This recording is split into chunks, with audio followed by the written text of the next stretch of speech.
Katibu Mkuu Mnyika tulikuwa hatujui yuko wapi, na kutokuonekana kwake kulitupa fedheha na kuchanganyikiwa sana.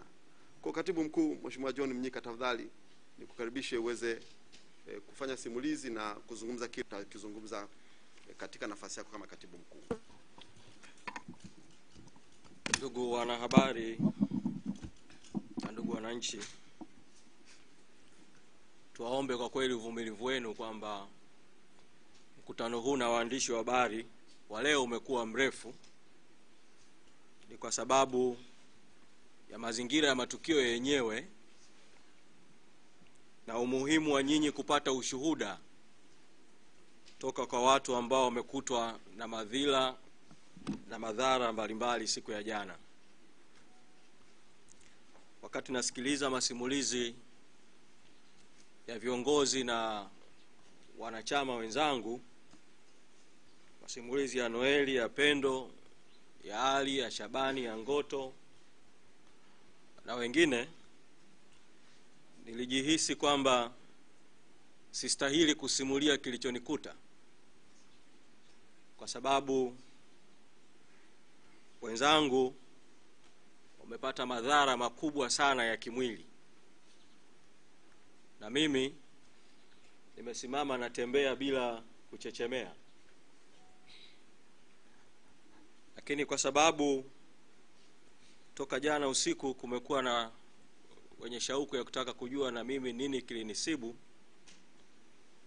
nitakisemea kwa muktasari sana. Jana wakati naelekea mahakamani majira ya saa 2:31 asubuhi, nikiwa nimemaliza tu kuzungumza kwa simu na makamu mwenyekiti Mheshimiwa Saidi Mzee na naibu katibu mkuu Zanzibar Mheshimiwa Ali, wote kwa upande wa Zanzibar,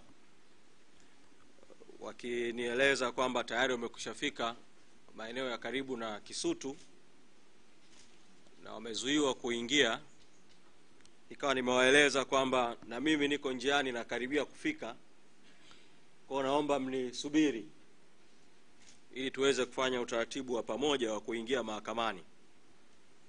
Kwa hiyo saa 2:31 nilikuwa maeneo ya Jangwani pale. Magari yalikuwa yamezuiwa, foleni ilikuwa kali, lakini nikaja kugundua baadaye kwamba magari yalizuiwa kwa sababu inawezekana, kwa kuwa nilikuwa natembea na gari ambayo ilikuwa ina nembo za chama, inawezekana toka nikiwa Magomeni ilikishaonekana kwamba naelekea uelekeo huo. Kwa magari yalizuiwa ili polisi wapate wasaa wa kushuka kutoka kwenye magari yao bila kuruhusu foleni kwenda, pengine ningepita, washuke kwa miguu wateremke mpaka eneo la Jangwani, ambapo ndio wakakuta gari nilipokuepo. Na mimi nilichukulia kwamba si hali, kwa wakati huo niliona si hali tete sana. Kwa kiongozi wa polisi ambaye baadaye nikaja kubaini kwamba ni OCD wa Kariakoo, alipogonga kioo na kuniambia fungua, nikafungua ili nisikilize kuna nini. Akaniambia fungua mlango. Kwa kuwa sikuwa wakati huo nahisi kwamba hali ni tete, pamoja na kuona askari, sikudhani kwamba askari wa Tanzania wanaweza kufanya vitendo vya kuvunjaji wa sheria vya kumzuia mwananchi kupita kwenye barabara kwa ajili ya kwenda mjini. Na hata kama ingekuwa wanajua kabisa naenda mahakamani, sikutarajia kama wangefanya uhalifu wa kunizuia kwenda mahakamani kabla hata sijafika mahakamani. Kwa nikafungua mlango. Nilipofungua mlango sasa, zikaanza kutumika nguvu za kunishusha kutoka kwenye gari. Mimi nikashuka. Niliposhuka tu moja kwa moja ikatoka amri kwamba apelekwe kwenye gari. Kwa nikaanza kusukumwa. Pembeni kuna mabasi yamepaki ya mwendo kasi, watu wako pale, kasukumwa kwa nguvu sana. Nikatolewa kuanzia Jangwani pale katikati kwenye bonde, nikapandishwa juu mpaka kituo cha mafuta kilichoko eneo la fire pale upande wa kulia, na nikaingizwa kwenye gari ya polisi ndani. askari mmoja akiwa upande wangu wa kushoto, mwingine upande wa kulia, askari mwingine mbele, mwingine akaendesha gari, na moja kwa moja wakatoa amri kwamba hiyo gari hiyo iondoke. Kutoka hiyo saa 2:31 mpaka saa 3, kwa sababu sikufungwa macho, kwa hiyo nilikuwa na namna ya muda mule ndani ya gari kwa kuangalia mambo ambayo nilikuwa naona muda. Wakanipeleka kwanza Kariakoo, Karume pale mbele ya ofisi ya mkuu wa mkoa. Wakaificha ile gari iliyokuepo kwa sababu walihisi kwamba pamoja na kuwa ina tinted, lakini tinted ilikuwa faint, hawakutaka ionekane kwamba nipo. Wakaiweka katikati ya gari zao nyingine, na wakasema kwamba wamepokea maelekezo kwamba inabidi nipelekwe Mbweni. Kwa tukaanza safari ya kwenda Mbweni. Tulipofika Magomeni, wakasema huyu akienda Mbweni atakuwa anajulikana huko Mbweni, itakuwa rahisi kujulikana. Kwa nikasikia wanasema sasa tumpeleke Mbagala ambapo hataweza kufahamika kirahisi. Kwa gari kageuzwa, wakaelekea tena wakarudi Karume.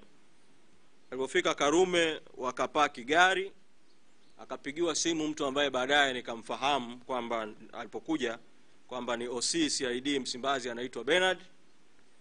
Walipofika pale wakasogea pembeni, wakaongea tena kwa simu, alafu baadaye wakaja wakasema kwamba wamepewa maelekezo kuwa nipelekwe kituo cha polisi Oysterbay. Kwa safari ikageuka sasa ya kwenda kituo cha polisi Oysterbay. Lakini walipofika kituo cha polisi Oysterbay, walipoingia pale getini, badala ya kwenda kushoto counter kwa ajili ya kwenda kwenye mahali ambapo ndipo watuhumiwa au wananchi wanakwenda kupata huduma, wakazunguka upande wa kulia, wakaenda mahali kabisa kwenye parking, mahali pa pembeni kabisa, wakaipaki ile gari. Na mpaka tunafika maeneo ya Moroko, kabla ya kufika kituo cha polisi Oysterbay, ilikuwa saa 3 asubuhi. Kwa naweza kusema kwamba kuanzia saa 3 asubuhi niliwekwa kizuizini ndani ya gari mpaka saa 1:30 usiku. Kuanzia saa 3 asubuhi mpaka saa 1:30 usiku. Kwa ni tukio ambalo na tafsiri tu ni kwamba polisi waliniteka na kuniweka kizuizini ndani ya gari muda wote huo mpaka saa 1:30 usiku. Na wakati wananichukua hawakunieleza nimefanya kosa gani, na hata nilipowauliza hawakunieleza nimefanya kosa gani. Saa 1:30 usiku nikawaambia kama ni kunishikilia kwa ajili ya kwenda mahakama ya Kisutu, kwa vyote vile huu muda saizi hakuna mahakama Kisutu. Kwa ni ama mniachie au mnipeleke mnifungulie mashtaka mnayoamini kwamba nimeyatenda. Tukawa na bishani kwa muda mpaka baadaye hitimisho likawa kwamba nipelekwe kufunguliwa mashtaka. Na kwa mara ya kwanza sasa hiyo saa 1:30 usiku ndio nikapandishwa kituo cha polisi Oysterbay juu sasa kwa kupitia mlango mwingine, na nikaanza kuandikishwa maelezo. Nikagoma kuandika maelezo kwa maelezo kwamba niko tayari kutoa maelezo mahakamani. Kwa hiyo wakaandika tutuhuma wanaonituhumu. Kwa nikatuhumiwa kwa makosa ya kuhamasisha na kula njama ya kufanya maandamano. Wakaandika tu maelezo yangu ya msingi kwa maana ya umri na majina na vitu vya msingi, na kwamba nitatoa maelezo mahakamani. Na baada ya hapo wakaniachia kwamba niondoke. Nikawaambia mmenichukua, mliponichukua sina simu, sina funguo za nyumbani, sina chochote kingine. Mkiniambia niondoke hapa naondoka kwa utaratibu upi? Kwa nikawaambia kwa sababu mmenichukua barabarani, ni vizuri mtende haki, kwa kuwa kituo cha polisi Oysterbay si mbali na makao makuu ya Chadema, mnipeleke makao makuu ya Chadema. Kawa na mazungumzo ya muda mrefu na mashauriano mengine. Hatimaye mida ya saa 2 na ushe, zaidi ya saa 2 kidogo, wakanileta hapa makao makuu ya chama. Kwa nimesema kwamba katika hali ya kuwasikiliza wenzangu waliopigwa na kuumizwa na madhila waliokuta, sikuwa na stahiki kwa kweli kusimulia kisa hiki. Lakini kisa hiki kinatoa kielelezo cha kwamba kumbe polisi wa Tanzania wana tabia ya kuteka watu na kutowapeleka kwenye vituo vya polisi na kuwaweka kizuizini kwa njia nyingine wanazozijua wao, hali ambayo sasa inatoa mianya. Wakipata maelekezo ya kwamba mtu apotezwe, mtu apotee, ni rahisi katika mazingira hayo ambapo mtu hajulikani yuko wapi kuanzia asubuhi mpaka usiku kupotezwa milele.